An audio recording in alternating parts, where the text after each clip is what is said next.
굳게 다하여 경례.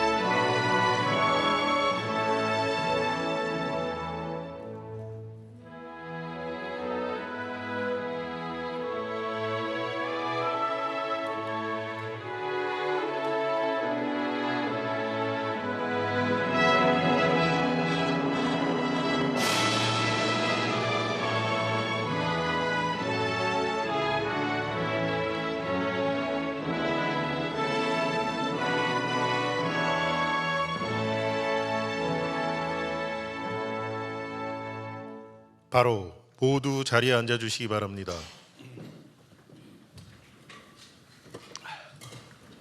제27회 국무회의 겸 제12차 비상경제점검회의입니다. 대통령께서 개선언과 함께 모두 말씀을 하시겠습니다. 네, 꽤 오랜만처럼 느껴집니다. 네. 그 사이에 넥타이도 푸시고 여름도 왔는데 다들 시원하시죠? 제가 없어서 더 시원했을 것 같아요. 자, 국무회의를 시작하겠습니다.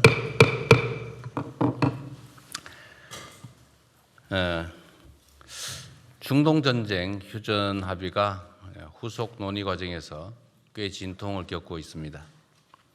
끝까지 긴장의 끈을 놓지 말고 비상체제를 유지하고 민생경제 회복에 박차를 가해 주시기 바랍니다. 이번 전쟁으로 많은 걸 알게 됐습니다. 특히 우리 경제의 취약점을 알게 되는데 그 취약점을 보완해서 대체 불가능한 초격차 산업 강국으로 도약해 가야 되겠습니다. 이를 위해서는 에너지와 원자재 공급망의 전략적인 다변화, 그리고 재생에너지 중심의 에너지 믹스, 탈플라스틱 순환경제로의 이행을 서둘러야겠습니다.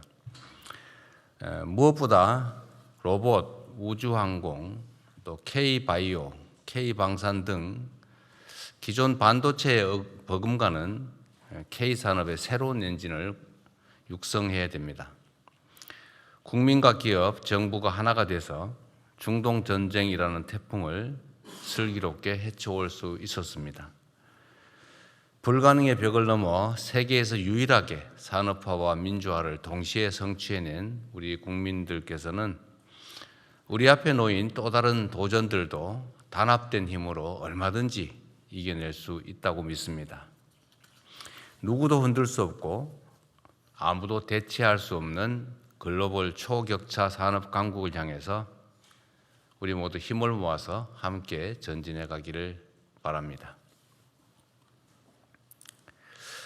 산업 경제의 본격적인 대도약을 가속하려면 과감한 행정 대전환이 뒷받침되어야 합니다. 지난 1년 동안 우리 정부가 지향해야 될 행정의 기본적 방향과 원칙은 충분히 확립했다고 판단합니다. 이를 바탕으로 앞으로 4년 동안 국정 혁신의 내용을 촘촘하게 채우고 또 이를 체계화하는 데 만전을 기해 주시기 바랍니다. 이를 위해서는 기존 후 관성에 안주한 낡은 행정 문화에서 탈피해야 합니다. 그래서 구석구석의 잘못을 찾아서 고치는 세밀 행정의 자세를 갖춰주기 바랍니다. 사소해 보여도 국민들의 삶에 직결되는 사안부터 빠르게 실행하는 속도 행정도 중요합니다. 국민의 요구를 앉아서 기다리는 게 아니라 우리 모두가 현장 속으로 들어가서 선제적으로 찾아서 개선하는 전통적인 용어로 적극 행정도 매우 중요합니다. 특히 중요한 것은 모든 행정 혁신의 내용을 항구적으로 제도화하는 것입니다. 기존에 있던 걸 한번 고치고 넘어가 버리면 또 그게 반복될 수 있죠. 다시는 돌아오지 못하도록 제도화해야 되겠습니다. 정부는 새로운 공직 문화를 포함해서 행정 혁신 사례들을 시스템화해야 됩니다. 부처청의 각 책임자들께서 이걸 책임지고 처리해 주길 바랍니다. 공직자가 어떻게 일하느냐에 따라서 우리 국민들의 삶이 천당과 지옥을 오갈 수 있다는 걸 늘 명심해야 되겠습니다. 오늘 영국 언론이 대한민국을 G7에 포함시켜야 된다 이런 기사를 썼다는 얘기를 들었습니다. 제가 작년에 해외 순방을 했을 때 하고 이번 해외 순방을 또 할 때 또 G7 중심으로 1년간에 많은 변화가 있다는 걸 느꼈습니다. 물론 작년에는 제가 처음 취임하고 그래서일 수도 있겠지만 객관적으로 보면 많은 정상들이 대한민국의 대통령과 양자 회담을 하기를 원했는데 실제로 우리가 시간 부족으로 그걸 다 응해 주기가 어려울 정도였습니다. 국제사회에서 대한민국에 대한 평가가 정말로 남다릅니다. 우리가 하나 둘 따져봐도 많은 국가들이 대한민국의 첨단 산업에 관심을 나타내고 공동 투자나 또 대한민국 첨단 산업 유치를 저한테 요청하고 있습니다. 또 상당수의 국가들이 방위 산업과 관련해서 관심을 가지고 이 방공 시스템과 같은 수출에 자기들에게 우선순위를 달라고 저한테 일종의 부탁을 해오기도 합니다. 산업 영역도 그렇지만 문화적으로도 그렇습니다. 문화적으로도 보면 이번에 제가 유럽에서 느낀 것인데 그 현지민들 특히 젊은이들이 저나 제 아내를 보면 바로 한국 문화가 생각나는가 봐요. 그래서 손하트를 하면서 이렇게 애정 표현을 하고 그러기도 합니다. 또 외국 정상들이 저한테 하는 얘기들이 많아요. 자기 가족 중에 누구가 한국의 뭐뭐에 관심이 많아서 한국을 빨리 한번 가보고 싶다. 이런 얘기도 상당히 많이 합니다. 이 문화적인 측면에서 대한민국이 특별한 위상을 갖게 됐다는 생각이 듭니다. 물론 대한민국의 이 민주주의 역량도 큰 관심을 끌고 있습니다. 전 세계가 대한민국과 같은 발전된 국가에서 군사 쿠데타라는 게 일어나나 이렇게 놀랬다가 아니 저런 어려운 상황을 국민들이 외부적으로 보기엔 아름답게 또는 즐겁게 그러나 치열하게 평화적으로 극복해가는 과정을 보고 매우 놀랐던 것 같습니다. 일종의 무슨 영화 장면 같은 걸 상상할 정도였던 것 같아요. 그래서 이런 민주적인 정치 문화도 크게 관심을 끕니다. 대한민국에 대한 관광 수요도 급증하는 것 같아요. 안전한 거리, 치안 상황, 전 세계에서 가장 안전한 나라 중에 하나가 대한민국이죠. 또 깨끗한 거리, 또 친절한 국민들, 이런 모든 환경들이 정말 인상적이라고 합니다. 그래서 우리 스스로 우리를 판단하는 것보다는 외부에서 평가하는 게 훨씬 더 높다는 사실을 저 자신도 보고 놀랄 정도입니다. 우리 스스로도 자부심 가져도 되지 않을까 싶습니다. 물론 우리 안에 많은 문제들이 있긴 하지만 그 문제들을 또 완화하고 또 해소해 가면서 전 세계 이상적인 국가로, 모범적인 국가로 우리가 나아갈 수 있다고 믿습니다. 물론 그 내부의 얘기들 중에 이제 청년 문제가 있습니다. 이게 대한민국만의 문제는 아니지만 또 우리 스스로 모범적인 해결 사례를 만들어 가야 되지 않을까 싶습니다. 반도체 호황, 또 그중에 주식시장 급성장이라고 하는 이 눈부신 성과가 있습니다만 그 이면에 또 자산 양극화라고 하는 그늘이 짙게 드리우고 있습니다. 특히 안정적인 일자리와 소득을 통해서 자산을 형성할 기회 자체가 부족한 우리 청년 세대는 현 시대의 가장 큰 소외자들입니다. 역대급의 성과급이나 역대급인 코스피 지수도 나에게는 딴 세상 이야기라는 청년들의 소외감을 정부가 뼈아프게 받아들여야 할 것입니다. 현재의 청년 세대가 직면한 이러한 문제들을 일거에 해소할 소위 왕도는 없습니다. 뭐 그런 게 있다면 이미 다 했겠죠. 정책 전반에 걸쳐서 청년에게 더 많은 기회를 주기 위한 세심하고 꾸준한 노력이 그래서 더욱 중요합니다. 그 일환으로 어제부터 청년 미래 적금 신청이 시작됐습니다. 청년들의 안정적 자산 형성에 도움이 될 수 있도록 정책 홍보와 관리에 만전을 기해 주기 바랍니다.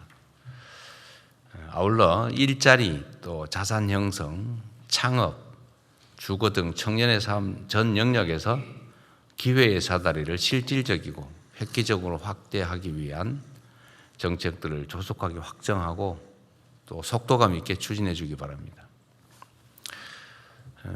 덧붙여서 한두 가지 좀 더 추가 말씀을 드리도록 하겠습니다.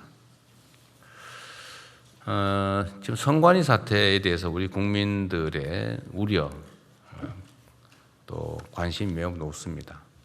이게 참으로 안타까운 것이 정부의 통제에 있는 관리 범위 내에 있으면 뭐 손이라도 써보겠는데 이게 헌법이 정한 독립기관이다 보니까 관리도 통제도 불가능한 상황입니다. 심지어 국회도 그렇게 일상적인 감시 관리가 어렵다 보니까 그 내부가 많이 좀 문제가 생긴 것 같아요.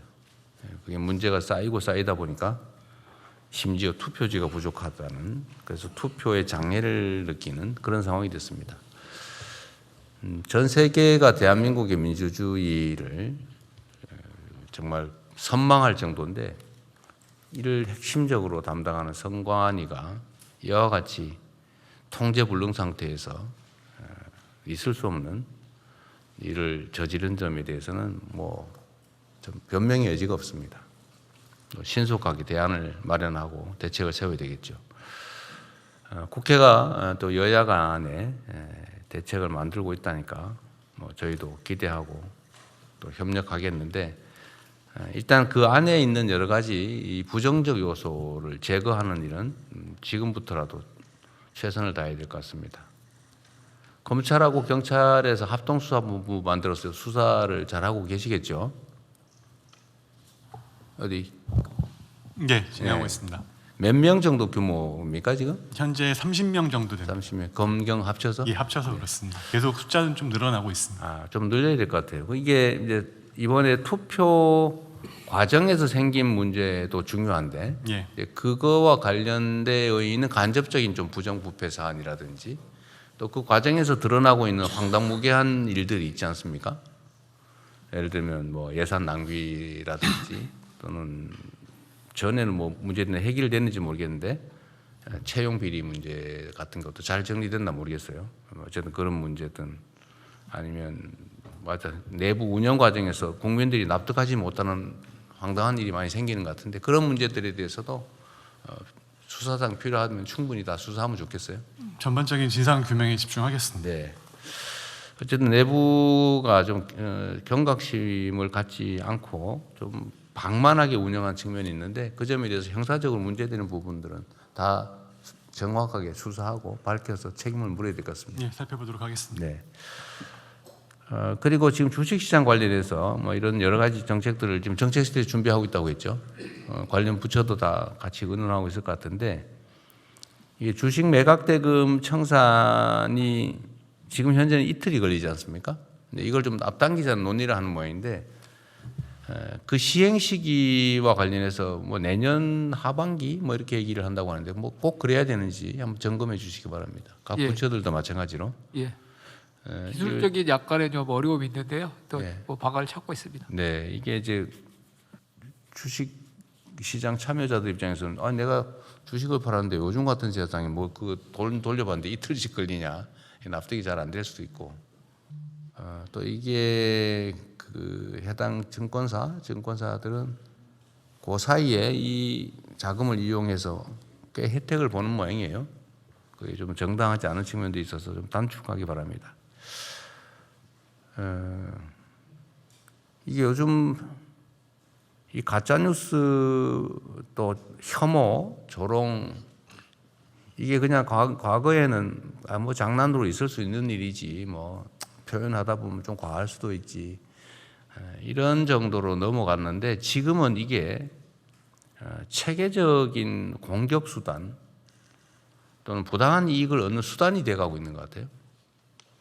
그래서 이게 과거처럼 단순히 뭐 우물가에 몇 사람 모여가지고 뭐 재미로 하는 가짜 뉴스, 누가 뭐라 그러더라 이런 수준이 아니고 뭐 인공지능으로 아예 자료를 아무도 식별을 못할 정도로 만들어가지고 명백한 허위 사실을 정말로 그럴듯하게 퍼뜨려서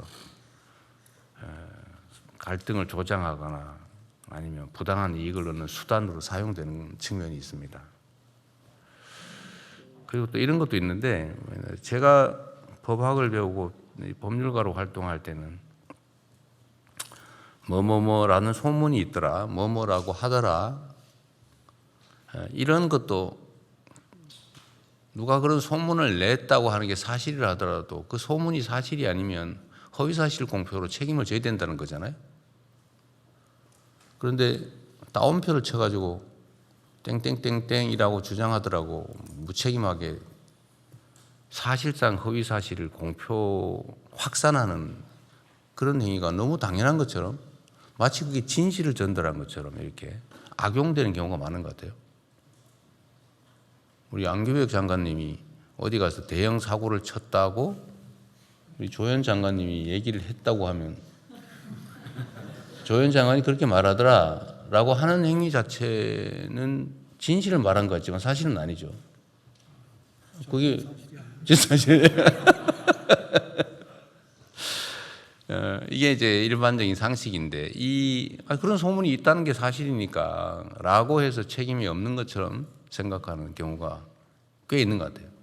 근데 이 점을 좀 명확하게 해야 됩니다. 그건 말이 안 되죠. 언제나 확인해야지 다른 사람의 인격이나 아니면 이해관계에 관한 그런 허위 주장을 누가 카더라라고 전파하면 안 되죠. 그래서 이런 점에 대해서 우리 분쟁이 될 경우에 수사기관이 좀 엄정하게 하면 좋겠어요. 이게 가짜 뉴스나 조롱 혐오 또는 뭐 조작물 이런 것들을 전달하는 게 과거처럼 그냥 한두 개인의 피해로 그치는 게 아니라 이게 이제 엄청난 사회적인 갈등 대립을 초래하잖아요. 엄청난 사회적 비용을 부담해야 되기 때문에 과거와 다르게 평가해야 될 것 같습니다.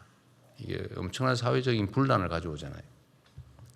뭐 부정선거 이런 제가 그런 걸 가끔 보면 아니 이게 부실한 건 사실인데 그렇다고 그게 전체적인 선거 자체가 부정될 부정선거는 아니잖아요. 의도를 가지고 했는지는 밝혀봐야 되겠지만 어쨌든 그런 점에 대해서 그 수사기관이 좀 엄정하게 좀 책임의 강도를 좀 높여주면 좋을 것 같습니다.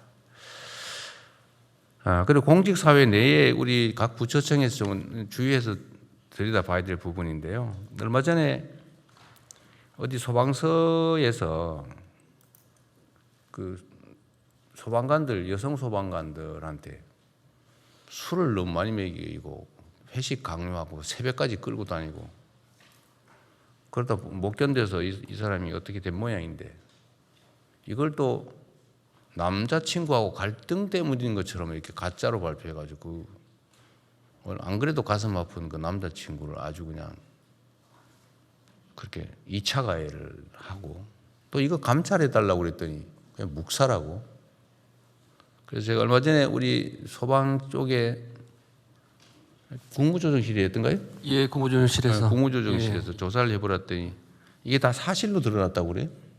예, 사실 드러났습니다. 예. 이게 막상 결국은 정말 이게 유명을 달리하는 그 본인의 고통은 얼마나 심각했을 것이며 또 이걸 잃은 그 남자친구나 그 가족들은 얼마나 가슴 아플 것이며 이거 좀 밝혀달라고 하는데 이것도 묵살해가지고 얼마나 또 속쓰렸을 것이며 이게 입장을 바꿔 생각하면 어떻게 이럴 수가 있습니까? 직장인 먹고 살겠다고 직장을 갔더니 상사라는 사람들이 겨우 하는 짓이 그 자기들의 놀이객감 비슷하게 술 먹고 노는 유흥 대상으로 쓴 거 아닙니까? 이 직장 내 갑질이라고 하는 거죠. 이것도 최악의 갑질인데 이게 문제는 이게 그렇게 심각한 행위인 줄 모른다는 거예요. 뭐 술 좀 같이 먹고 같이 좀 시간 좀 보내자는데 뭐 부하 직원이 그 정도는 할 수 있지. 이렇게 생각하는 경향이 있다는 거예요. 과거에는 이게 뭐 그렇게 할 수 있었겠죠. 뭐 노래방 데려가서 노래시키고. 그래서 이게 각 부처청에서 좀 각별히 좀 챙겨주면 좋겠습니다. 혹시 이런 요소가 아니 이런 게 지금 최근에 벌어진 일 아니에요. 어떻게 이럴 수가 있어요 이게. 각 부처청에서 내부 조직 점검을 꼭 좀 해보십시오. 이게 조직 내 문화에서 그 여직원들을 상사 옆자리에 앉히려고 일부러 그런다든지 아직도 그러고 있다 그래요. 그 여성들한테 여성 직원들한테 술 따르라 그러고 말이에요. 2차 가는데 강제로 데려가고 술 억지로 먹이고 원샷 시키고 그 술 싫다는데 왜 원샷을 시킵니까? 그 자기나 먹지. 어쨌든 직장 내 이런 갑질 요소들은 다시는 이런 얘기 안 나오게 각별히 챙겨주기 바랍니다. 이상입니다. 이후 회의는 경제부총리께서 진행해 주시겠습니다. 예, 먼저 현안 토의를 진행하겠습니다. 중동 전쟁 관련 비상국정 운영 및 대응 현황에 대해서 재경부, 산업부, 금융위, 복지부, 외교부 순으로 발제하겠습니다. 먼저 재경부에서 거시경제 및 물가 대응 현황에 대해서 보고를 드리겠습니다. 6월 22일 미국 이란 간 MOU 1자 협상이 종료됨에 따라서 국제 유가는 오늘 아침에 WTI는 74불대 그리고 브렌트유는 78불대로 해서 70불 초반 또는 후반을 유지하고 있습니다. 그러나 미 연준 금리 인상 시사 등으로 인해서 환율은 1,530원대로 상승한 상황이고 국고채도 금리가 3.8% 내외로 3년물이 등락 중인 그런 상황입니다. 수출은 6월 1일에서 6월 20일까지 60.4%로 증가해서 620억 불을 달성했습니다. 그리고 여기 자료는 빠져 있습니다만 오늘 아침 소비자 심리 지수는 2개월 연속으로서 106 이상을 달성하고 있어서 2달 연속 소비자 심리 지수는 상승 추세에 있습니다. 그러나 중동 전쟁 여파로 물가 상승, 고용 둔화 등의 민생 부담은 우려가 큰 상황입니다. 참고로 2026년도 금년도 국제경영관리원의 국가 경쟁력 평가에서는 대한민국이 작년 27위에서 21위로 6단계 상승한 그런 상황입니다. 대응 방향입니다. 정부는 물가 대응, 고용, 환율, 금리 4대에 대해서는 보다 높은 경각심을 가지고 총력 대응을 하도록 하겠습니다. 먼저 물가입니다. 먹거리 물가 등에 대해서는 서민 부담 경감을 위해서 최선의 노력을 하겠습니다. 에너지 가격에 대해서는 LPG에 대한 유류세이나 그다음에 경유에 대한 유가 연동 보조금 연장, 에너지 할당 관세율 인하 등을 통해서 최대한 에너지 가격 상승을 관리하도록 하겠습니다. 석유 최고 가격제는 국제 유가 추이 등을 감안하여 결정해 나갈 계획입니다. 먹거리는 보다 더 중점을 두도록 하겠습니다. 하반기 농축 수산물 할당 관세를 확대하고 또 현장 점검도 강화하도록 하겠습니다. 재정에서 지원해서 할인 지원을 또 대폭 확대하고 비축이나 또 공급 확대도 하도록 하겠습니다. 특히 여름철로 접어들면서 폭염, 폭우 대응 등에 따른 먹거리 물가 상승에 대해서는 사전적으로 관리해 나가도록 하겠습니다. 고용 부분입니다. 특히 대통령께서 좀 전에 말씀하신 바와 같이 청년 일자리에 대해서는 부분별로 고용 대책을 마련해 나갈 계획입니다. 지금 현재 추진하고 있는 청년 유질 과제는 7월부터 신속 집행하고 또 추가적으로 필요한 사업도 발굴하고 신규 과제도 집중 찾아보도록 하겠습니다. 특히 청년들에 대한 에이전틱 AI 교육 등을 통해서 이런 청년들이 또 중소기업이나 또는 또 중견 대기업들의 어떤 문제를 해결하는 그런 일자리 연계 과제도 적극 추진하겠습니다. 특별히 고용 상황이 나쁜 제조, 건설, 농림 등에 대해서는 그 고용 상황을 분석해서 맞춤형 대책을 마련하고 있습니다. 환율 금리 관련해서는 환율 시장은 최대한 모니터링을 하면서 시장 안정 조치를 하도록 하겠습니다. 그리고 구조적인 개선 과제도 신속히 추진하겠습니다. 예를 들어서 역외 NDF 거래를 DF를 해서 국내로 가져오는 제도적 조치 등을 강구토록 하겠습니다. 특별하게 고금리, 고환율에 따른 민생 피해 최소화를 위해서 취약 차주나 취약 부문에 대한 대책을 마련하고 중소 수입 기업들에 대해서 환율 인상 등에 따른 어려움을 감안해서 지원 방안도 마련 중에 있습니다. 이상 보고를 마치겠습니다. 이 보고에 대해서 각 부처들 의견 있으면 좀 말씀을 미리 하고 넘어가죠. 거기 뭐라 하기보다는. 우선 제가 한두 가지만 좀 확인해 볼게요. 지금 국제유가가 70달러 후반에서 등락을 하면 종전에 우리가 국제유가 수준이 60달러대였다는 거예요. 네. 그럼 많이 거의 내려오긴 했네요. 네. 그러면 석유 최고 가격제는 지금 물가 부담이 커서 좀 계속 유지를 해야 될 상황이죠. 그래도. 예, 그래서 지금 그 국제 유가 동향 그리고 저희들 물가 수준 이런 걸 감안해서 최고 가격제를 좀 어떻게 하는 게 좋은지 검토 중에 있습니다. 일단 아침에 잠깐 얘기했는데 네. 그 물가 부담이 지금 어쨌든 좀 있고 석유류 제품의 가격이 너무 올라서 24% 정도. 네, 그런데 우리가 지금 반도체나 이런 데 초과세수들이 좀 예상이 되고 네. 그러면 유류세를 좀 낮춰도 재정 부담은 그렇게 크지는 않고 이게 이제 서민들의 소비 여력 확대에도 도움이 된다는 거잖아요. 네. 그러면 좀 더 과감하게 석유 최고 가격제는 더 유지하고 좀 최고 가격도 좀 낮춰가야 될 거 아니에요? 네, 최고 가격제도 낮추고 또 필요하다면 또 다른 정책 대안도 같이 검토하도록 하겠습니다.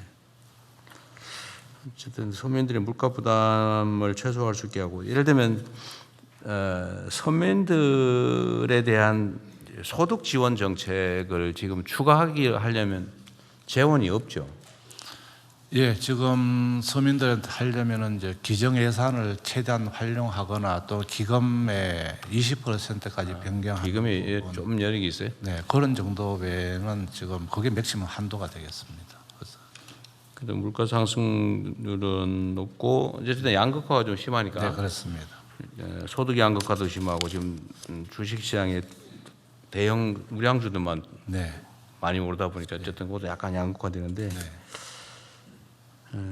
소득 지원 방안을 좀 연구 좀 해야 될 것 네, 같아요. 알겠습니다. 그다음에 창업 이게 지금 고용 대책 이게 지금 현재 산업의 추이가 우리 대한민국 경제도 주로 첨단 산업 중심으로 재편돼 가잖아요. 그렇다고 우리가 전통 산업에 매달리면 지금 국제 경제에서 밀리게 되니까 결국 첨단 산업에 집중할 수밖에 없는데 이 첨단 산업의 특징이 고용을 안 한다. 고용이 매우 적다는 거잖아요. 네, 그럼 결국 창업에 집중을 좀 해야 되는데 지금 실제 일할 기회를 늘리는 길은 뭐 그렇게 단순할 수는 없지만 어쨌든 고용을 늘리는 거와 창업을 늘리는 중에 어째 창업 비중을 계속 늘려가야 되겠죠. 네, 지금 사실 이제 고용은 그 대기업들 같은 경우는 고용의 숫자를 빠르게 늘리지는 못하는 상황이기도 하고 기존 기업들의 상황들도 다 있는 상황인데 창업 같은 경우는 본인들이 적극적으로 하고 싶은 사업을 하고 여기에 대한 지원을 하면 늘어나는 속도는 있다고 봅니다. 물론 모두의 창업 지금 진행하면서 보여준 창업에 대한 열기만큼은 저는 지속해서 정부가 지원해야 된다고 생각을 하고요. 지금까지 굉장히 많은 분들이 창업을 했습니다. 근데 지금의 창업은 소상공인 창업 형태의 창업들이었고 그래서 창업을 지원하지 말라는 의견들도 있고 하시지만 창업을 제대로 할 수 있도록 정부가 뒷받침하고 어떤 창업이 좋은 창업인지를 하는 것이 저희가 가져가야 될 방향이기 때문에 여기서 지금 젊은이들 사이에서 지금 고등학생들도 이번에 굉장히 지원들이 많았고 이분들이 고등학교 때부터도 창업을 하는 경험을 가져주고 하면 여기에 대해서 저희가 가져갈 때 미래에 굉장히 중요한 부분이라고 생각합니다. 미국 경제가 좋아지는 뭐 여러 가지 이유가 있지만 그 중에 제일 큰 게 창업이 첨단 산업 분야 창업이 많다는 거 아닌가요? 네. 첨단 산업 분야를 창업하기 굉장히 좋은 환경이고 창업할 때 지원하는 민간의 투자 환경이 굉장히 좋은 상황들입니다. 물론 창업해서 성공했던 그 선배들이 만들어 놓은 창업 투자 자본들이 굉장히 많은 상황인데 한국은 아직 그 부분에서의 민간 창업 자본들이 그렇게 아직 단단하진 않기 때문에 여기에 대해서 정부가 당분간 지원을 하고 민간의 투자도 지금 창업 쪽으로 기술 창업 혹은 네. 제대로 된 창업에 들어오도록 지원하도록 해야 될 이번에 그 모두의 창업은 예상보다는 참여자도 많고 열기도 뜨겁고 사실은 뭐 아이템도 좋은 게 많다면서요. 네. 근데 그 지원 금액이나 지원의 수준이 뭐 어쨌든 기존보다는 상당히 그 많이 하긴 했지만 그러니까 전체적으로 보면 사실은 좀 지원 규모나 지원 강도를 올려야 되지 않나요? 횟수도 그렇고. 이제 모두의 창업은 사실 초반에 기획할 때 저희가 창업 이전의 스타트를 도와주자. 그러니까 창업할 때 좀 어떤 부분들을 알고 가자라는 아주 기본적인 부분들을 도와주기 위한 시작이었고요. 이 다음 단계로는 이제 지금 이번 올해를 거쳐서 제대로 된 투자 단계가 된다면 그때부터는 이제 본격적으로 연도별로 제대로 된 프로그램을 만들어내야 된다고 생각하고 있습니다. 네. 근데 최근에 지금 이제 지원하면서 5,000명 확보된 분들의 의견도 보면 이게 이제 이전에는 저희가 창업을 그냥 똑같이 받지만 딥테크 창업해야 되는 분들은 좀 더 많은 그 제 시제품 만들 때 네. 비용도 되게 많이 든다는 말씀도 합니다. 그래서 우리가 초과세수를 어떻게 활용할 거냐 그 고민 중에 사실은 이제 성장 잠재력 확보 그 중에 하나가 예를 들면 이런 창업 환경을 개선하는 것도 되게 큰 부분이겠죠.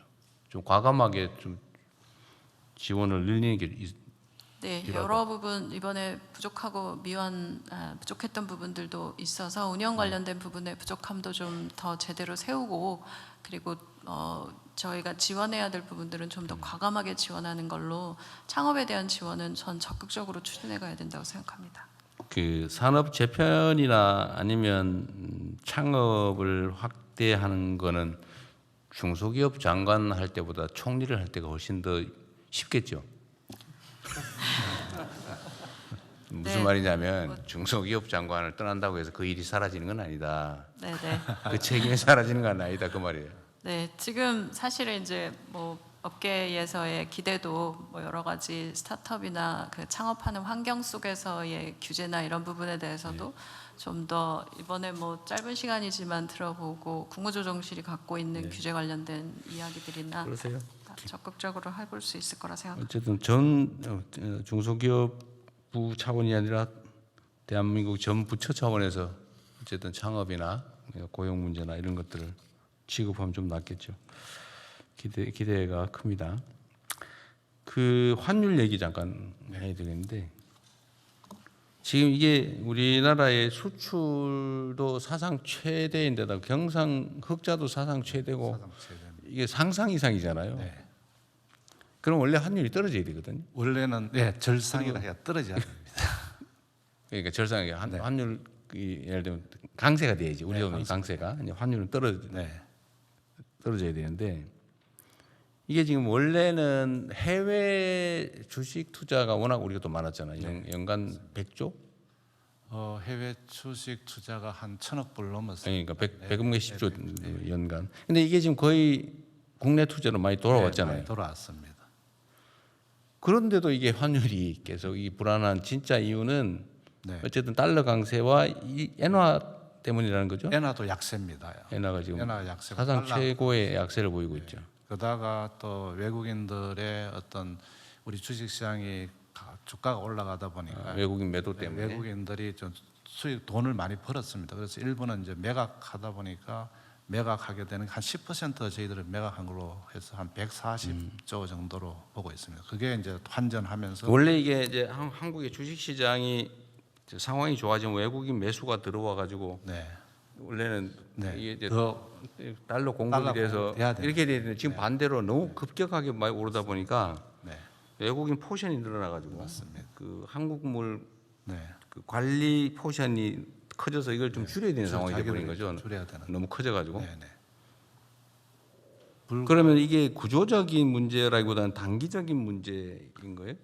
예, 그래서 저희들은 지금 저 시장의 목소리는 작년 말 대비해서 한 더블을 벌었습니다. 한 2배 정도 외국인 벌다 보니까 한 10% 매각했는데 이 정도 하고 나서 또 최근에 사기 시작했습니다. 또 특정한 종목 같은 경우는 그래서 좀 더 지켜봐야 되는데 이런 게 좀 정리되고 나면은 환율이 좀 안정되지 않을까. 외국인들의 소위 리밸런싱 네, 리밸런스. 이 끝나갈 시점이. 근데 그게 사실 이제 주가의 급격한 상승이 멈추는 시점 아니에요? 예, 그렇다. 지금처럼 계속 너무 급격하게 상승하면 네. 계속 포지션 조정을 해야 되잖아요. 그래서 이제 안정적인 주가 상승이 가장 국민들이나 또 외국인들한테 바람직한 것 같습니다. 이게 결국은 이게 정상화 과정이기도 하고 최근에 이제 반도체 분야의 전망 개선이 너무 급격해서 너무 급격하게 올라서 그렇습니다. 어쨌든 1,500원 중반대는 너무 소위 펀더멘털에 비해서는 너무 과하다는 거죠. 과하다고 지금 생각하고 또 미국이나 또 이런 쪽에서 시간이 문제겠군요. 예, 시간을 가지고 저희들이 급격한 시장의 어떤 변동성을 막도록 하겠습니다. 네, 어쨌든 뭐 관심도 많으니까 잘 챙겨 보시고요. 네. 네, 산업부. 네, 산업부 에너지 수급반 보고 드리겠습니다. 조금 전에 대통령님께서 말씀하신 대로 중동 상황을 앞으로 변화를 예의주시하면서 에너지 수급 가격 부분에서 연착륙할 수 있도록 조정해 나가겠습니다. 현재 원유와 나프타 수급은 아주 안정세를 보이고 있습니다. 원유, 나프타 모두 한 90% 이상을 확보한 수준입니다. 그리고 제가 지난 6월 13일부터 16일까지 사우디, 카타르, UAE를 방문하고 왔습니다. 우리나라에 대한 안정적인 원유, LNG 공급 의지를 다시 한번 확인하였고 그 과정에서 원유 공동 비축 협력에 대해서 굉장히 큰 관심을 보여서 앞으로 단기 수급 차원을 넘어 중장기 자원안보 협력의 기반이 튼튼하게 될 수 있도록 하겠습니다. 아울러 중동 재건, 새로운 인프라의 참여에 대한 요청도 있어서 그런 부분들은 관련 부처와 함께 우리 기업들과 같이 새로운 시장으로서 창출할 수 있도록 하겠습니다. 아울러 보건, 산업, 민생용 필수품 공급망도 안정세를 보이고 있습니다. 가격 관련해서는 최고 가격제를 통해 석유 가격 급등을 억제하고 있습니다. 정부 조치와 함께 착한 주유소 지정 등 시장의 자율적인 가격 안정을 위한 노력도 병행을 하고 있습니다. 특히 어제는 착한 주유소로 오해에 누적된 착하디 착한 주유소, 우리가 요즘 최근에 착착 주유소라고 저희들이 하고 있습니다. 두 개가 처음 나왔습니다. 이 착하디 착한 주유소는 전국 평균보다 리터당 42원, 착한 주유소는 20원 정도 저렴하게 판매하여 소비자 부담을 완화하고 있습니다. 이와 같은 착하디 착한 주유소에 대해서는 다양한 보상들을 지금 마련해 인센티브를 제공하고 있고 어제도 제가 직접 다녀왔습니다. 이 방송을 보고 계신 국민들께 이 착한 주유소에 대해서는 요즘 유행하는 말로 돈줄을 한번 내주시면 감사하겠다고 생각합니다. 어딘지 알려줘야. 여기 지금 적어놨습니다. 특별히 청주 주유소는 청주에 제가 갔다 왔는데 이름 자체가 참 멋있습니다. 오 해피 주유소입니다. 방문하시면 앞으로 해피하실 거라고 생각을 하고요. 다른 한 군데는 광주에 있습니다. 광주의 평동 제일 주유소입니다. 청주는 제가 다녀오고 아침에는 광산구에 있는 평동 제일 주유소 사장님하고 제가 통화를 직접 했습니다. 사장님께서는 굉장히 감격하시더라고요. 그래서 한번 물어봤습니다. 아니 왜 주변에 비해서 이렇게 가격을 착하게 했느냐 했더니 그분 말씀이 온 나라가 전쟁으로 어수선한데 나 혼자 잘 살겠다고 하면 되겠습니까? 이 말씀을 하셔서 제가 굉장히 감동을 했습니다. 뭐 손해를 본 건 아니겠죠, 설마? 손해는 장사하는 사람이 손해 본다면은 그 거짓말입니다. 네, 너무 감사하다는 말씀을 드리고 협력해 주신 주유소 분들에게 특별히 감사 말씀을 드립니다. 리터당 40원, 20원 싸게 팔았으면 엄청 싸게 판 거예요. 굉장히 큰 규모입니다. 네, 굉장히 큰 규모입니다. 그만큼 이렇게 협력해 주시는 착한 주유소 분들에 대해서 제가 금융이나 다른 뭐 기관들의 어떤 인센티브에 대해서 요청을 하고 있습니다. 우리 행안부에서는 연말에 대통령 표상을 적극적으로 검토해 주신다고 해서 한번 주시면 감사하겠다는 말씀을 드립니다. 행안부 어디 갔어요? 예, 대통령 이제 정부 포상 수십 포상 제도가 있기 때문에 뭐 대통령 방침 주시면은 챙겨주세요. 그렇게 하도록 하겠습니다. 향후 대응 계획입니다. 기존의 수급 안정화 조치는 당분간 유지를 할 예정입니다. 조금 전에 그 부총리께서 지금 현재 유가가 원래는 100불이 넘었다 70불대로 떨어졌다고 해서 많이 떨어진 거 아니냐 그런 말씀을 하셨는데 지금 최근에 유가에 대해서 조금 말씀을 드리면 지금은 원래는 유가에다 플러스 항상 리스크 프리미엄이라 해야 위험 가중치가 붙게 되어 있습니다. 근데 지금 과거에는 평상시에는 리스크 프리미엄이라는 게 0.5불 정도 됐었는데 지금 그게 아직도 20불이 넘어가고 있습니다. 그러니까 75불이라고 하면 실제로 우리가 도입하는 가격은 얼마가 되냐면 95불 정도 되는 굉장히 높은 가격입니다. 그만큼 유가가 전체적인 도입 부분은 아직 떨어져 있는 상황이 아니어서 저희들 생각에서는 기존의 수급 안정화 조치, 최고 가격 조치는 계속 일단은 좀 유지를 해 나갈 예정이고요. 그렇지만은 당초에 한 100불이 넘었던 유가가 지금 최근에 많이 떨어진 부분을 감안해서 최고 가격은 조정을 해 나가도록 하겠습니다. 아울러서 최고 가격제 시행에 따른 정유사 손실 보전도 차질 없이 준비해 나가도록 하겠습니다. 마지막으로 이번 전쟁 상황을 교훈 삼아 장기적인 관점에서 대통령께서 말씀하신 도입 다변화, 비축 역량 강화, 글로벌 자원 협력 등 자원 안보 강화 대책을 지속적으로 추진해 나갔습니다. 이상 보고를 마치겠습니다. 네, 약간 벗어난 거긴 한데 지금 이제 우리 산업 경제를 이제 재구조화, 재편성이 되잖아요. 그 중에 핵심이 하여튼 수도권 편중 방지, 지방 경제 활성화, 그다음에 재생에너지로의 전환, 첨단 산업으로의 뭐 전환, 뭐 되게 이렇게 들 수 있을 것 같은데, 그러면 지금 재생에너지 관련된 산업에 대한 지원 투자를 각별히 좀 신경을 써야 될 것 같아요. 이게 지금 이번에 이제 중동 전쟁 때문에 이게 원유에 의존하는 게 얼마나 위험한지도 겪었고, 또 앞으로는 어쨌든 화석 에너지로부터의 탈출, 재생에너지 사회로의 전환, 이건 중요 국가 과제가 되는 거잖아요. 네. 더 좀 속도를 내야 될 것 같은데. 네, 맞습니다. 그 우리 지금 기후에너지 그건 기후부가 열심히 하고 있는. 기후부가. 예. 네. 기후부가 에너지부가 열심히 하고 기후부가 너무 기후 보전에 너무 신경 쓰느라고 약간 비협조적이라는 소문이. 전혀 그렇지 않습니다. 전혀 아니에요. 지금 태양광 관련해서도 저 상당한 투자를 하고 있고요. 특히 국내 산업 관련해서 가격은 낮추되 국산을 쓰면서 국내 지금 굉장히 축소된 태양광 산업도 키우고요. 저 풍력 산업도 키우고 관련된 배터리 산업, 전기차 이런 소위 녹색 전환 관련한 산업을 집중적으로 육성하기 위한 방안을 지금 재경부하고 산업부하고 저희 기후부가 소위 이제 GX라고 해서 네. 그린 대전환과 관련된 산업군을 어떻게 육성 발전시킬지에 대해서 네. 집중 검토하고 있고 조만간 보고 드릴 수 있도록. 아, 그러세요?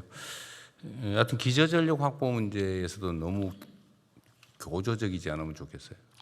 그러니까 기저전은 아무래도 원전 중심으로 가고 석탄을 줄이면서 재생에너지와 소위 배터리, 양수 이런 걸 합치면 그것도 안정적인 전력원으로 쓸 수 있거든요. 네. 그러니까 양수 발전소를 만들려면 이제 환경 훼손 문제가 걸리잖아요. 그래서 양수 발전도 이제 기존에 댐이 있는데요. 네. 기존에 이제 댐이 있는 데다가 추가로 이제 상부댐을 하나 만들면 환경 파괴를 최소화할 수 있는 데도 꽤 많이 있습니다. 그래서 그런 방식을 통해서 환경 파괴를 최소화하면서도 양수 발전도 많이 늘리려고 하고 있습니다. 그런데 그게 본인은 그 좀 이렇게 좀 변화된 태도를 보이니까 환경 운동하는 쪽에서 저 사람이 변했다 이런 얘기 듣는다고 기름 드시겠어요? 종교단체 저 환경 지도자분들이 왜 원전 늘렸냐고 해서 우리 상황을 쭉 설명을 드렸더니 뭐 상황은 알겠는데 그래도 동의는 못하겠다 이런 얘기를 하시고 어쨌든 힘들겠지만 하여튼 우리 잘 조정해 주십시오. 예, 여건들을 충분히 이해는 하시는 하여튼 상황이. 이게 이제 서남 해안 중심으로 일단 재생에너지를 어떻게 우리가 활용을 할 거냐는 여러 가지 복합적 의미가 있잖아요, 그죠? 네. 잘 좀 고려해 주시기 바랍니다. 네, 그다음 다른 의견 없으면 다른 거 진도 나가시죠.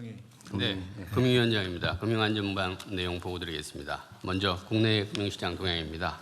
주식시장의 경우 코스피는 종전 협상 관련 불확실성에도 불구하고 글로벌 AI 반도체 사이클 지속 기대감, 6월 수출 호조 등으로 상승하는 흐름이며 어제도 9,114포인트로 마감을 해서 종가 기준으로는 역대 최고치를 경신했습니다.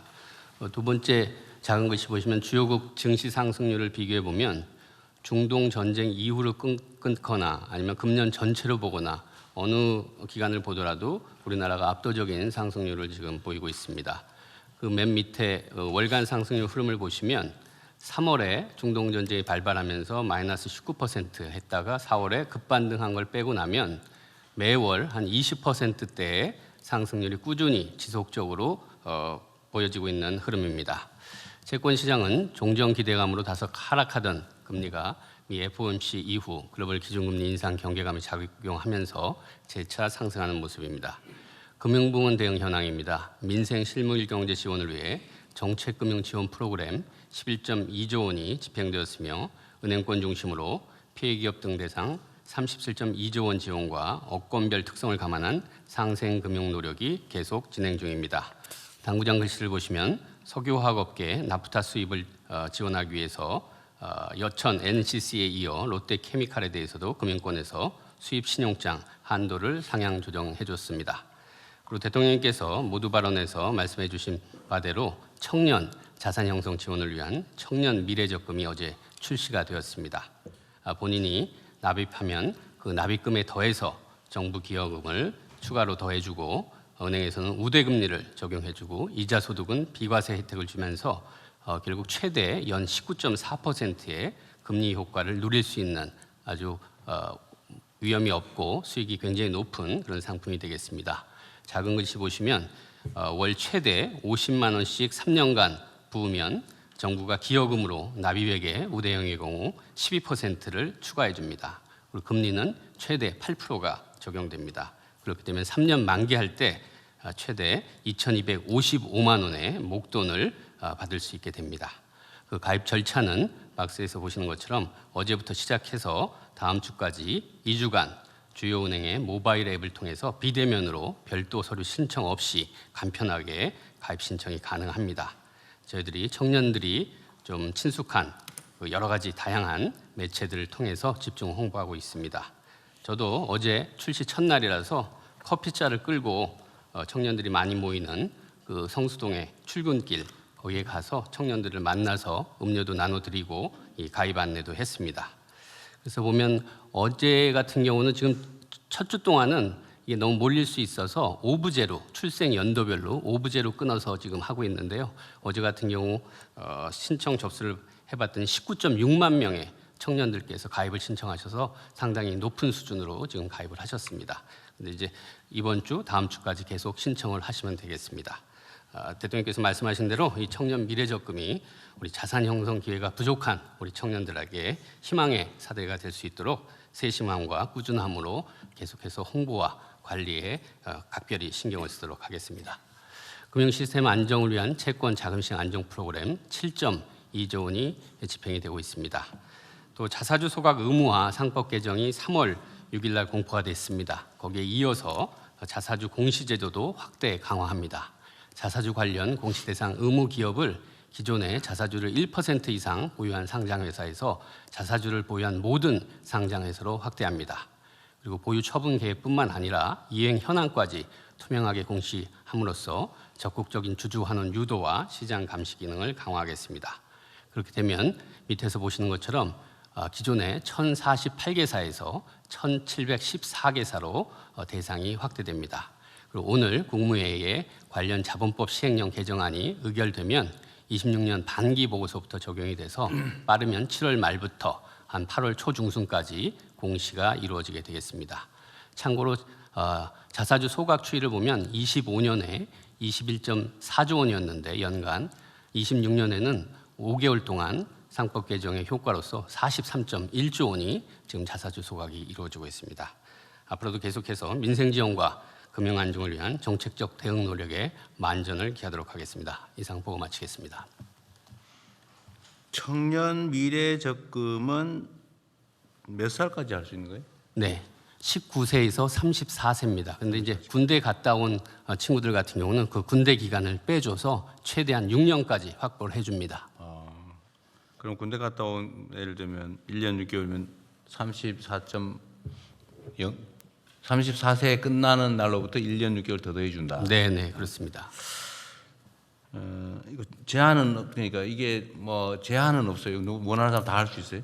네, 근데 이제 여기 소득 요건이 있어서요. 정부 지원이기 때문에 소득 요건이 일정 소득 이하의 경우에 이제 지원을 해주게 됩니다.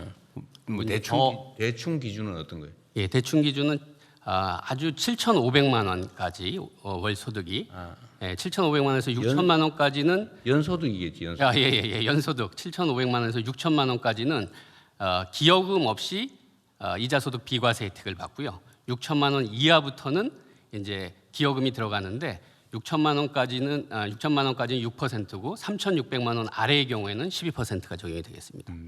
6% 하는 게만 해도 이익은 되는데 그게 어쨌든 6천만 원에서 3,600만 월 원. 500만 원 이하만 된다. 네. 월 500만 원 이상은 혜택이 있긴 있는데 더 낮은 거예요? 아니면 안 되는 거예요? 예, 혜택이 있는데 그건 이자 소득 비과세지. 비과세 정도. 기여금까지는 안 드리는. 그러면 저기 대상자가 기간은 2주간으로 하는데 넘쳤다. 예를 들면 상한 있어 총량 상한이 있어요? 네, 저희들이 예산을 받아온 게 있어서요. 만약에 넘치면 소득이 이제 낮은 순서대로 그거 빨리 해야 되겠네.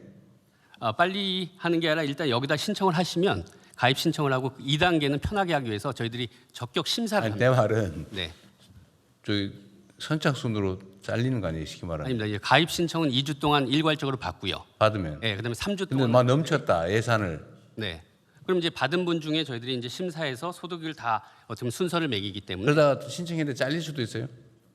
제 말은 한도가 있냐 이 말이에요. 예를 들면 금액 한도가 아니고 네. 몇 명까지 그렇지 아니면 않습니다. 총액으로 2주 동안 저희가 들어오는 사람 다 해줘요. 예, 다 받습니다. 대상만 되면. 예, 다 받고 대신 3주 동안 심사를 합니다. 이걸 이제 올해 일반회계에 저희가 7,450억 정도를 반영을 했습니다. 네. 그래서 320만 명을 대상으로 저희가 그쯤으로 사업이고요. 예상을 한 건데 내 말은 분명히 이게 예산에 한계가 있을 것 같아서 한 얘기예요. 네. 이게 1인당 어쨌든 한 450만 원 정도의 혜택을 주는 거 아닙니까? 네. 대충. 네. 450만 원 정도 물론 몇 년에 분산돼 있긴 하지만 그러면 분명히 예산이 들어갈 거고 그 예산에 총액이 분명히 있을 텐데 넘치면 못 해주는 거 아니냐 그 말이에요. 넘치면 어떡할 거예요? 넘치면은 그 내에서 넘친 거 내에서 저희들이 순서를 해서 그러니까 이게 낮은 분들 위주로. 근데 넘치면 우리 저기 예산처랑 저희들이 방법을 강구하도록 내가 하겠습니다. 그냥 이게 수리적인 관심 때문에 그런데 네. 어쨌든 우리는 언제나 최악의 상황, 그러니까 어제 극단적 상황을 대비해야 된단 말이에요. 그 사고 나면 안 되니까. 제가 얘기하는 거는 신청이 예를 들면 1,000만 명이 들어왔다. 19세부터 35세까지가 인구가 한 7, 800만 명 될 것 같은데 하여튼 다 들어왔다 그러면 누군가를 배제해야 될 거 아니냐. 배제할 거냐 안 할 거냐. 첫째. 두 번째, 배제한다면 어떤 기준으로 할 거냐. 똑같은 조건이면 선착순으로 하느냐 나이 순으로 하느냐. 근데 그거 물어본 거예요. 예. 그러니까 말씀하신 대로 전체 모수가 19세에서 34세가 한 1,000만 명 됩니다. 그래서 소득이 있는 친구들이 720만 명 됩니다. 그리고 여기서 저희들이 소득을 잘랐기 때문에 그 자른 대상들이 한 550만 명 됩니다. 그 550만 명 중에 그럼 몇 퍼센트가 가입을 할 거냐? 이제 과거 사례는 저희들이 해서 굉장히 저희들이 높게 많이 가입한다고 전제를 하고 55%의 가입률을 해서 320만 명을 했고 그래서 예산을 받아왔습니다. 그러니까 그 계산 자체가 굉장히 저희들이 굉장히 높게 많이 가입한다고 해왔습니다. 넘치지 않을 거라고 지금 속으로 확신하는 것 같은데 아니, 그런 건 아니고 일단 그 계산도 그렇고요. 그다음에 어떤 방식으로 탈락자를 정하는지가 제 관심사라요. 네. 탈락시킬 거냐 안 할 거냐. 예를 들면 지금 기재부 기획처가 지금 준비하고 있는 것 같은데 넘치면 어떻게 할 건지부터 한번 얘기해 보세요. 일단은 저희는 이 예산 배정하면서요. 아까 말씀하신 것처럼 일반형과 우대형으로 나누고 우대형 안에서도 여러 가지 자격 요건을 두지 않았습니까? 그러니까 모수 전체에서 아까 말씀하신 것처럼 320만이면 충분하다고 저희가 보고 예산 편성을 이렇게 한 것입니다. 근데 만약에 넘쳤을 때는 저희가 기정 예산에서 이걸 활용할 수 있는 방법이 있는지는 제가 좀 넘칠 찾아보겠습니다만. 경우에 배제하지 않을 겁니까? 할 겁니까? 그러니까 당연히 저희가 대상이 된다면 이 예산 가지고 부족할 경우에는 당연히 새로운 대책을 마련해야 될 것 같고요. 배제하지 않는다 그 말이죠. 예, 그런데 이 됐습니다 그러면. 예, 말씀하신 뭐 우대형에도 조건이 아까 말씀드린 6천만 원 그 일반형 이하, 6천만 원 이하뿐만 아니라 우대형에도 신규 취업하면서 일반형 수급 요건을 해야 되고 연소득 3,600만 원 이하이면서 중소기업 재직자여야 되고 또는 연매출 1억 원 이하의 소상공인이어야 되고 이런 이제 요건들이 다 있거든요. 제가 알고 싶은 거는 네. 이거 다 기억도 못할 텐데 제가 알고 싶은 거는 하여튼 그런 조건을 갖춘 사람이 초과될 경우에 어떻게 할 거냐? 예, 초과될 경우에도 다 받아준다. 추가 예산을 투입하더라도 답입니까? 네, 그렇게 해보겠습니다. 그렇게 해요 그냥. 내부 예산이 그렇게 많이 들 까지도 아니니까요. 물론 안 들 수도 있지만 이런 방침을 명확하게 정해놔야 되거든요. 넘치면 어떡할 거냐. 괜히 잘린 사람 얼마나 억울하겠어요. 그러니까 어쨌든 2주간 안에 들어오는 사람은 기준에 해당이 되면 추가 예산을 편성해서라도 다 처리해 준다로 정리하죠. 네, 감사합니다, 대통령. 네. 알겠습니다. 자, 다른 얘기 있으시면 하시고 없으면 넘어갈까요? 예, 복지부 장관님. 네, 복지부 장관입니다. 민생복지반 보고 드리겠습니다. 생계위기 및 의료제품 수급 동향입니다. 생계위기 상담 그리고 긴급복지 신청 건수는 최근 15주간 소폭의 등락은 있었지만 유의미하게 증가하는 동향은 없습니다. 계속 세심하게 모니터링하겠습니다. 의료제품은 원료 우선 공급, 유통망 안정화 등을 통해서 중동전쟁 이전 수준으로 수급 상황이 회복되고 있는 중입니다. 대응 방안입니다. 복지위기가구, 고독사 위험군 등 위기 취약 가구를 집중 발굴해서 상담과 지원 등 연계를 지속하고 있습니다. 복지위기가구의 경우에는 24만여 명에 대한 조사가 완료가 돼서 13만 4천 명에 대한 긴급복지, 민간 지원 연계 등의 지원들을 연계하였습니다. 상반기 정기조사에서 소재가 확인되지 않은 고위험 예상가구 약 3천 명에 대해서는 6월 말까지 추가로 일제 조사를 실시하고 있는 중입니다. 지난 6월 3일에 발표한 여름철 취약계층 보호 대책에 대해서도 시도별 실행 계획 및 추진 현황을 점검하는 등 보호 대책이 현장에서 잘 작동할 수 있도록 모니터링을 하겠습니다. 청년 고용을 개선하기 위해 추경 신규 사업으로 기업 주도 직업 교육 훈련을 제공하는 K-뉴딜 아카데미를 추진 중에 있습니다. 최근 참여 기업 53개, 72개의 아카데미를 선정하였습니다. 기업별로 청년 모집을 개시하고 7월부터는 아카데미를 운영할 예정입니다. 중동전쟁 불확실성이 완전히 해소되지 않은 상황에서 매주 관계부처 일자리 전담반 회의를 개최해서 부문별 고용 동향을 분석하고 대응 방안도 마련하고 있습니다. 취약계층 학생들의 교육 격차를 해소하기 위해서 저소득층 가구의 초, 중, 고 학생에게 PC, 인터넷 통신비 등을 지원하는 것을 확대하고 있습니다. 또한 통학에 대한 통학 취약 지역 학생 또 원거리 통학 학생에 대해서는 교통비 지원 등 통학 지원 사업도 확대 추진 중에 있습니다. 이상 보고를 마치겠습니다. 혹시 최근에 자살자 수 변동은 혹시 체크해 보셨어요?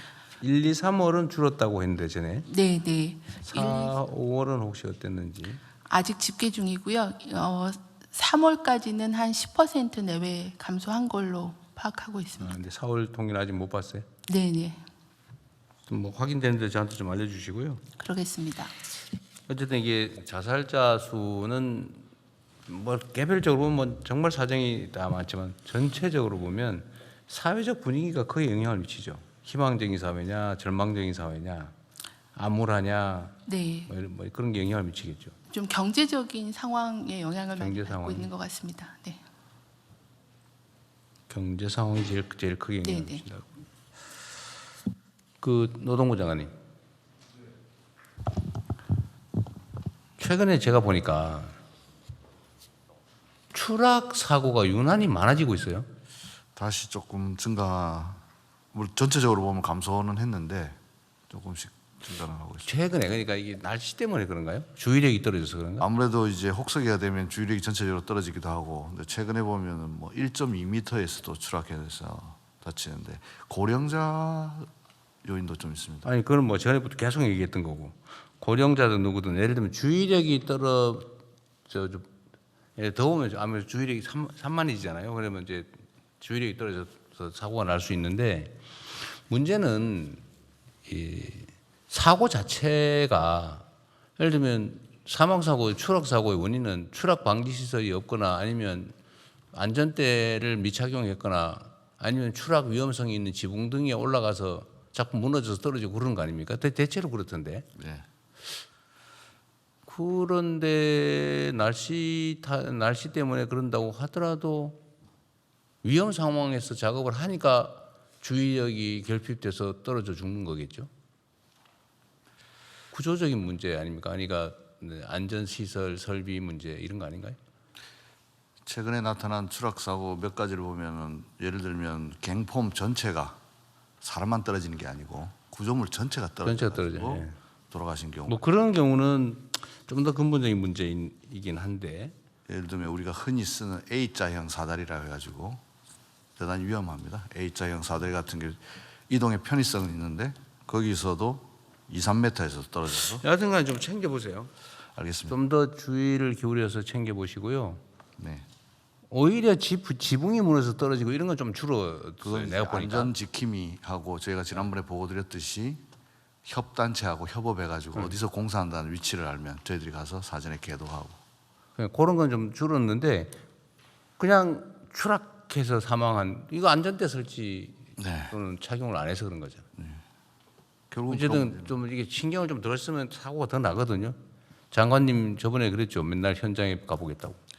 맨날은 아니고 맨날은 아니었어요. 매주 간다고 했습니다. 매주 가고 예. 하고 있어요. 최근에는 못 간데 하여튼 매주 가겠습니다. 그게 영향이 있는 것 같아요.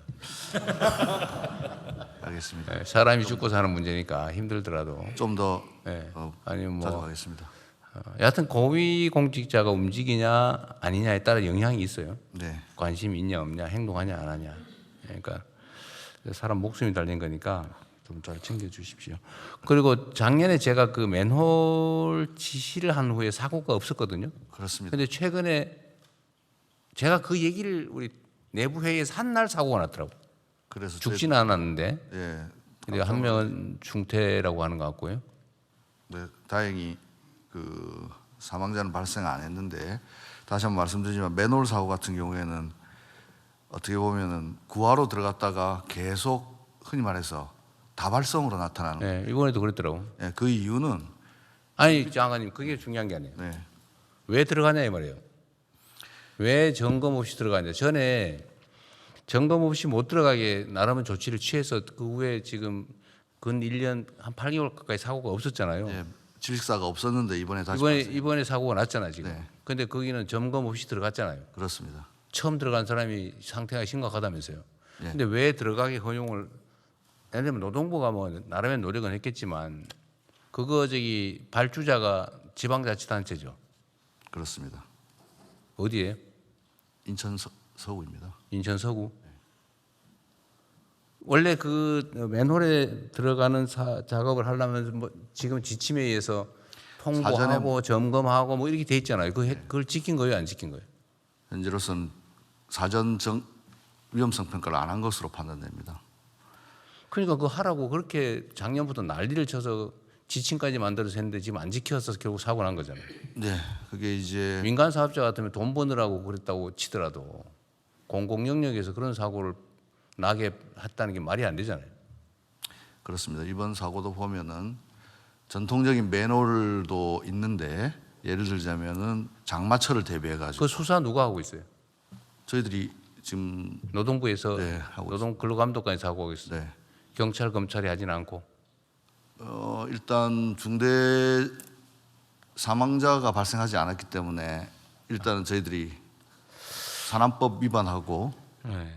보고 있습니다. 하여튼 그 산업재해 사망 계속 신경 쓰셔야 돼요. 네. 네. 이런 구조적인 문제. 그리고 제가 그 각 사업체 중에서 똑같은 방식으로 사고가 계속 재발하는 업체들을 뽑아라 그랬더니 그거 한 100몇십 개 되더라고요. 네. 그 이거 어떻게 막을지 보고하라고 지금 시켜놨는데 그 회사 단위로 또는 관할 관청별로 하여튼 동일한 유형의 사고가 똑같은 회사의 동일한 유형의 사업장에서 재반복된다는 건 이건 정말 그 쉽게 용납하기 어려워요. 사람 목숨을 어떻게 알길래 이때까지 그렇게 사고가 나서 계속 반복해서 어느 회사를 보니까 매년 죽는 회사도 있던데 그것도 똑같은 유형으로 그 말이 안 되잖아요. 사람을 갖다가 건축 자재로 썼다는 얘기밖에 더 됩니까? 건설 자재로 썼다는 얘기밖에. 어떻게 사람 목숨을 그렇게 허투루 얘기입니까? 잘 관리를 좀 세게 하세요. 네, 엄정하게 보고 있습니다. 네. 돈하고 사람 목숨을 바꿔서 해야 되겠어요. 어쨌든 우리 사회는 사람이 너무 많이 죽어요. 그다음에 여름철 안전사고는 행안부 소관으로 챙기고 있겠죠. 네, 어쨌든 추가 완전히 없애기는 어렵겠지만 예측할 수 있는 사고는 최소화될 수 있게. 제가 사고 다발 지역의 감시 요원들 추가 채용해가지고 하라고 한 거 하고 있어요? 네, 대통령님 여기 재난안전본부장 보고 드리겠습니다. 대통령님 말씀하셔가지고 작년에도 많이 늘렸고 올해도 300명 이상 늘려서 하고 있습니다. 지금 지방정부랑 추가적으로 해서 대폭적으로 더 늘릴 수 있도록 하겠습니다. 그 안전요원들 교육도 잘해야 됩니다. 그 안전요원이 배치되어 있는데 똑같이 사고 나서 죽는 경우가 많아요. 그렇습니다. 솔직히 놓은 거야. 그 들어갈 때 말려야 되는데 가만 놔뒀다 들어가 빠지고 난 다음에 대책이 없잖아요. 네, 지금 잘하고 있는 지역들도 있기 때문에 그런 사례들을 좀 전파를 해가고 그 안전요원도 관리를 하세요. 안전 활동을 잘하고 있는지. 네, 알겠습니다. 지난주에 제가 그 용소계곡이라는 데 가봤는데 거기가 잘 하고 있어서 그런 것들 잘 하겠습니다. 몰래 감찰도 좀 해보세요. 가서 제대로 근무하고 있는. 전부 하루 종일 이거만 보고 있을 수도 있어요. 핸드폰 들고. 네, 알겠습니다. 그 가능성이 많습니다. 네. 형식적으로 하지 않게. 하여튼 사망자 수 줄이는 거는 총력을 좀 다해 주시기 바랍니다. 각 부처에서. 네. 다른 거 없으면 넘어가시죠. 네. 네, 해외 상황 관리반 보고 드리겠습니다. 먼저 미국과 이란 간의 협상 동향입니다. 양국은 지난 일요일 스위스에서 파키스탄과 카타르 총리가 참여한 사자 형식의 대면 회담을 개최하였습니다. 회담 직후에 아락치 이란 외교장관이 원유 수출 재개와 해외 동결자금 해제 등 핵심 현안에 관해 의미 있는 진전이 있었다고 평가했으며 벤스 부통령도 이란이 IAEA 사찰단 복귀를 허용하는 등 이란과 성공적인 최종 합의를 위한 좋은 토대를 마련했다고 언급했습니다. 이 회담에서 양국은 양해각서 이행에 대한 정치적 감독을 담당할 고위급 위원회를 설립하고 또 호르무즈 해협 내 상선의 안전한 통행 보장을 위한 메커니즘을 마련하는 것, 또 레바논 문제와 관련해서 분쟁 방지 조정기구를 설치하는 것을 합의한 것으로 알려졌습니다. 앞으로 남은 기간 동안 후속 협상 경과를 면밀히 주시하겠습니다. 한편 외교부는 해수부와 또 재공관과 함께 원팀으로 호르무즈 해협에 잔류 중인 22척의 우리 선박과 선원의 안전을 지속적으로 점검하고 조속히 안전 통항이 이루어지도록 필요한 지원을 계속해 나가겠습니다. 아울러 전후 재건과 중동 지역과의 종합적인 경제 협력 방안을 마련하기 위해 한중동 포괄적인 경제협력팀을 설치하는 등 종전 이후의 대응을 적극 준비하고 있습니다. 다양한 외교 채널을 통해 관련국들과 긴밀히 협력해 나가겠습니다. 이어서 에너지와 원자재 공급망 관련 대응입니다. 대통령님께서 앞서 말씀하신 대로 우리 경제의 취약점을 이 기회에 극복하기 위해서 중남미 또 중앙아시아 등 중동 이외의 자원 보유 지역과의 외교 및 민관 협의를 통해서 공급망 위기 대응 협력 기반을 계속해서 강화하고 있습니다.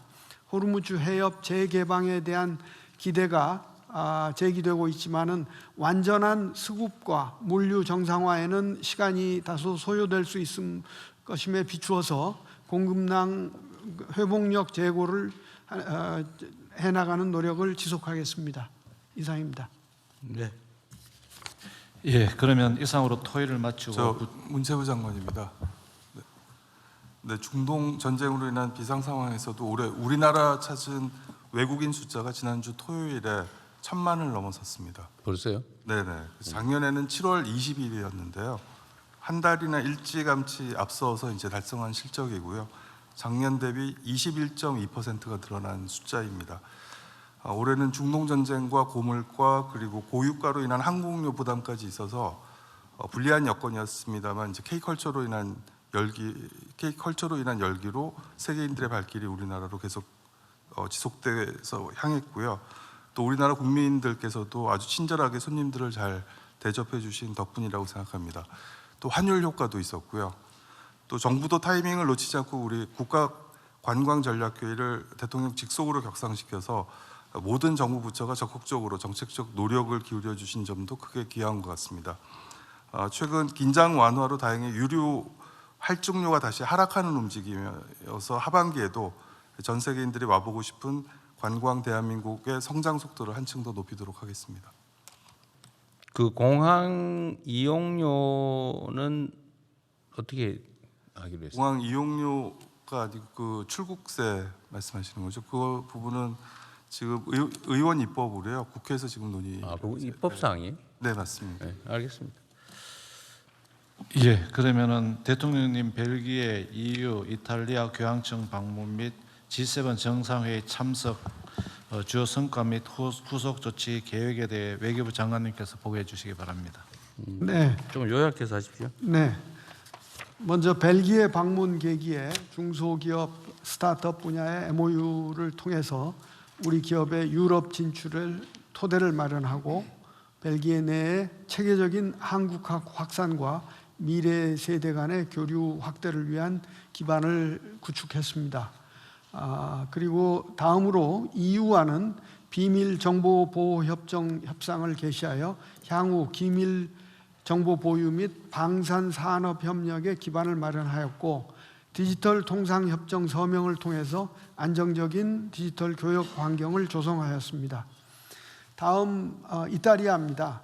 이태리와는 26년 만에 국빈 방문이었고 양 정상 간의 신뢰와 유대를 크게 강화해서 양국 관계를 특별 전략적 동반자 관계로 격상하였습니다. 이태리는 중소기업, 소상공인, 사회 연대 경제, 첨단 과학기술 이런 분야의 특징이 있는 만큼 실질적 협력 강화를 계속해서 해나가겠습니다. 교황청에서는 대통령님께서 교황 면담 또 특별미사에서 기념 연설을 통해서 한반도를 비롯한 국제사회의 평화에 대한 기여 의지를 표명하고 또 내년에 서울 세계 청년대회의 성공적인 개최를 위한 협력 방안을 논의하셨습니다. 앞으로 이번 순방계기에 체결된 협정 등 각종 문건이 조속히 발효 이행될 수 있도록 후속 조치를 충실히 이행해 나가겠습니다. 한편 이번 G7 정상회의에서는 대통령님께서 2년 연속 G7 정상회의에 참석하여 글로벌 책임 강국으로서의 위상을 공고하게 하셨습니다. G7 결과 문서도 가장 많이 동참하였습니다.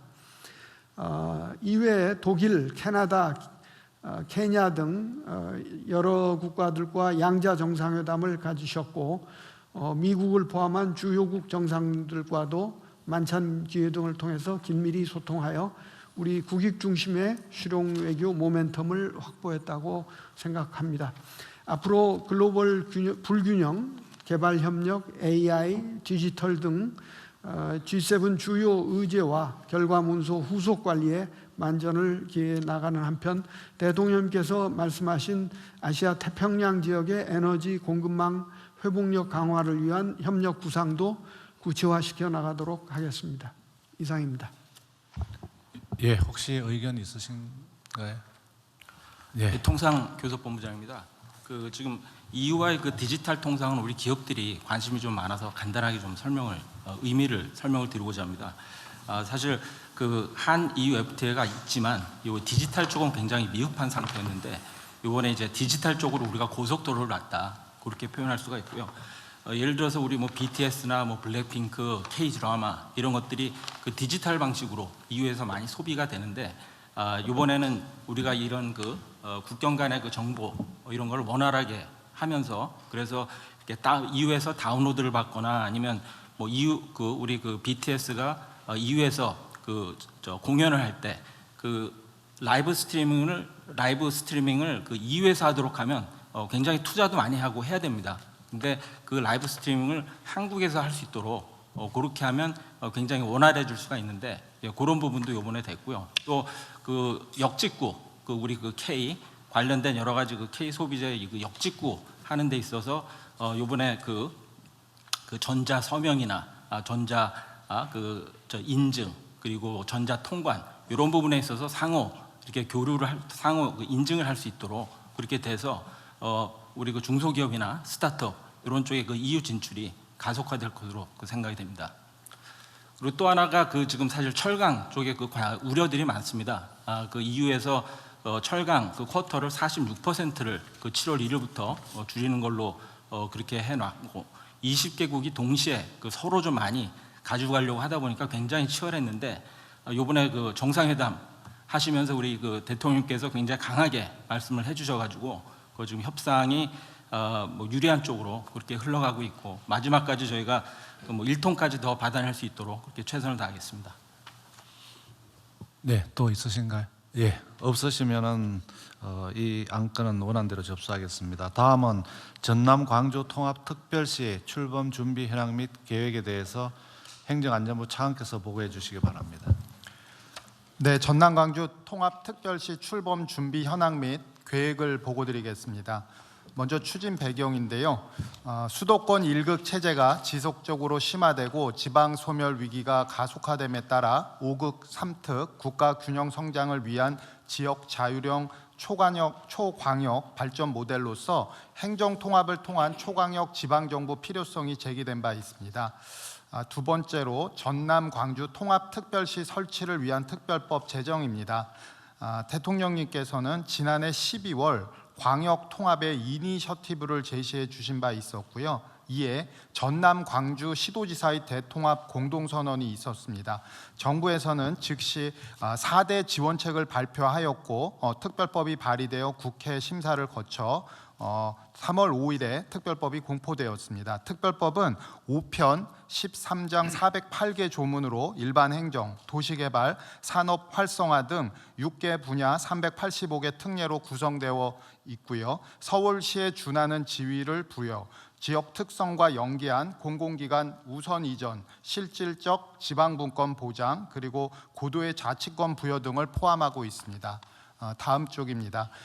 세 번째로 성공적 출범을 위한 준비 현황을 말씀드리겠습니다. 먼저 지역 주도의 출범 준비기구를 통해서 통합특별시의 미래를 자율적으로 논의하고 설계한 바 있습니다. 민간 협의기구로는 전남 광주 통합특별시 준비위원회를 구성해서 매주 주요 정책 사항을 심의 조정하였고 양 시도 부단체장이 참석하는 시도 정책 협의체에서 실무 현안을 논의하였으며 시도 및 행정안전부 실무준비단에서 이를 적극 뒷받침하였습니다. 아울러 남북권 발전을 이끄는 5극 3특의 핵심 축으로 도약하기 위한 전폭적인 지원을 아끼지 않았습니다. 특별법에서 위임한 사항과 그 시행에 필요한 사항을 규정하고 서울특별시에 준하는 위상에 걸맞은 조직 체계를 보장하기 위해 직급 기준 상향 등을 내용으로 하는 통합특별시법 시행령, 지방자치법 시행령, 기구정원 규정 등 관련 대통령령 30건이 오늘 공포가 되었습니다. 또한 통합지방정부 재정지원 TF에서 재정지원 방안을 마련하고 있으며 이를 아마 내년도 예산안에 반영할 계획입니다.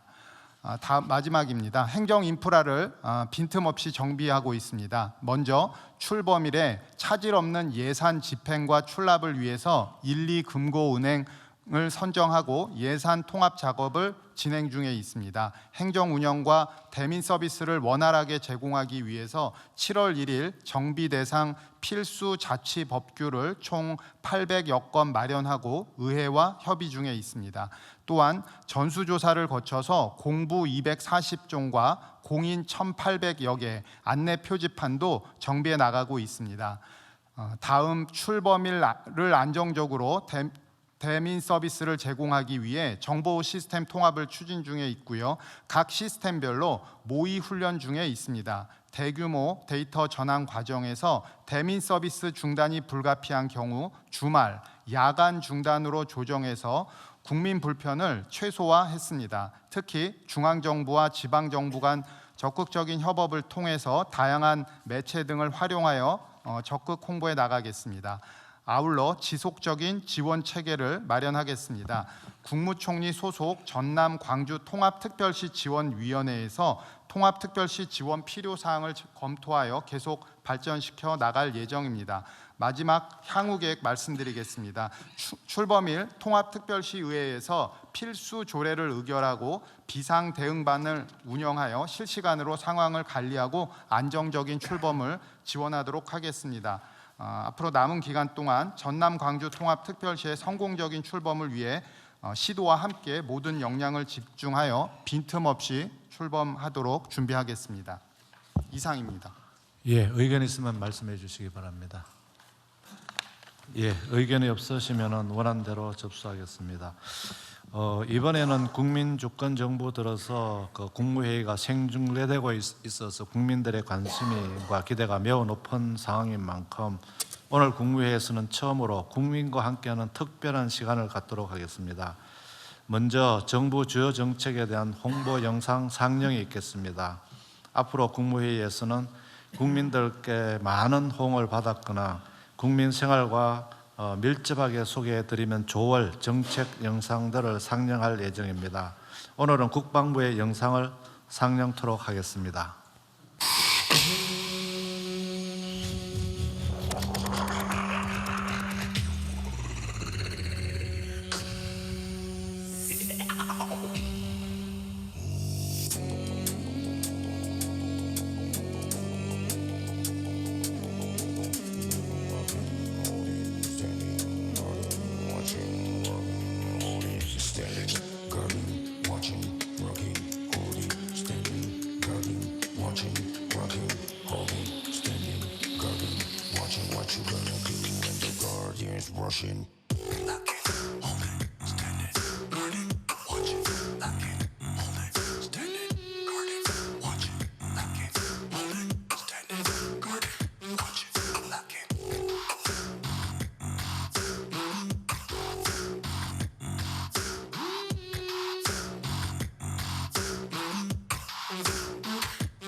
오, 재밌네요.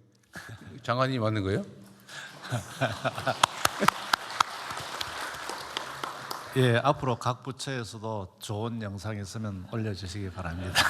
예, 지금 국무회의 회의 시간 길다고 중간에 휴식 시간 달라 뭐 그러더니 지금 시간 때우기용으로 혹시 하는 거예요? 예.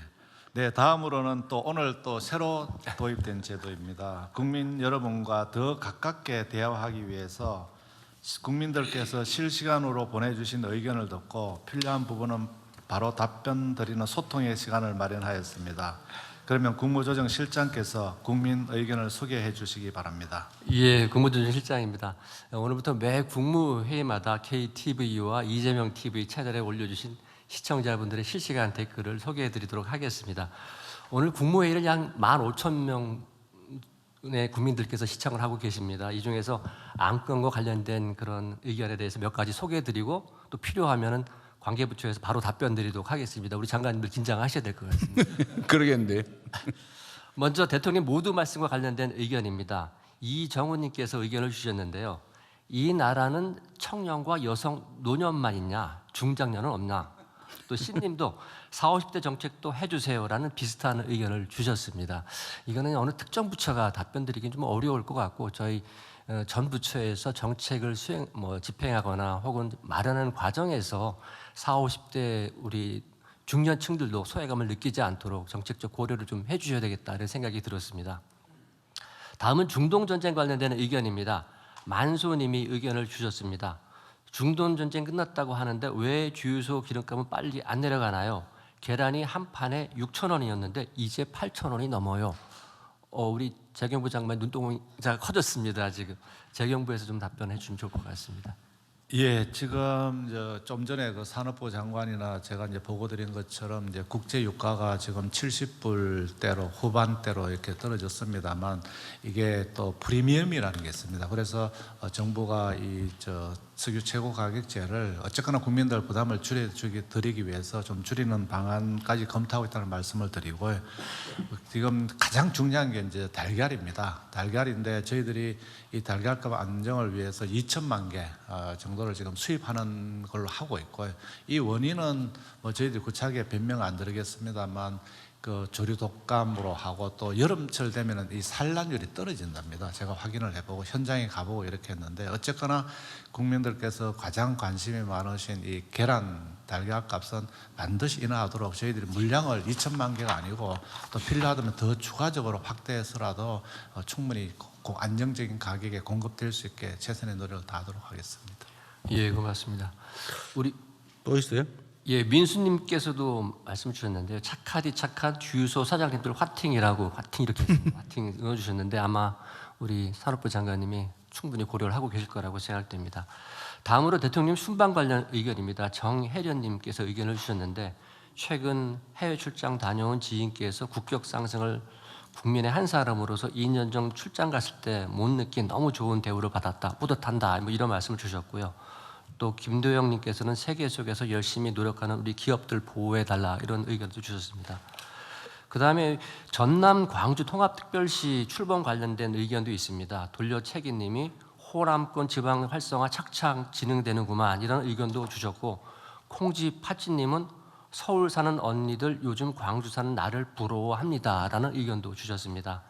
기타 의견도 있는데요. 이거는 오늘 안건과 관련되어 있지는 않는데 김대승님이 중앙은행 디지털 화폐 정책 관련해서 진행 상황 특집해 주시길 바랍니다. 서민들은 금융 이해가 부족해서요 라는 의견들 주셨습니다. 오늘 뭐 많은 의견들 주셨는데 시간 관계상 다 소개를 못 드리고 이 하나 더 할까요? 추가로 홍보 영상 바로 올라왔네요. 관련해서 많은 분들께서 감다살 이게 감이 다 살아있네라는 약인 것 같습니다. 감이 다 살아있네. 이런 의견도 주셨습니다. 오늘 의견 주신 모든 분들께 감사드리고 지금 소개 다 못 드렸는데 소개해드린 부분들 저희가 잘 정리를 해서 필요한 정책들 관련된 사항들은 부처에다 의견 검토하도록 그렇게 하겠습니다. 다시 한번 좋은 의견 보내주신 시청자들 감사드리겠습니다. 그거 보니까 생각이 나는데 디지털 화폐 부분은 나중에 저한테도 따로 보고 한번 해주세요. 어떻게 할지. 예, 이게 지금 저도 잠깐 잊어버리고 있었는데 이 부분 한번 챙겨봐야 될 것 같네요. 석유류 최고 가격 문제는 아까도 잠깐 말씀드렸는데 어쨌든 전 세계의 정유 제품 석유류 가격은 실제 우리나라보다 매우 높게 형성돼 있죠.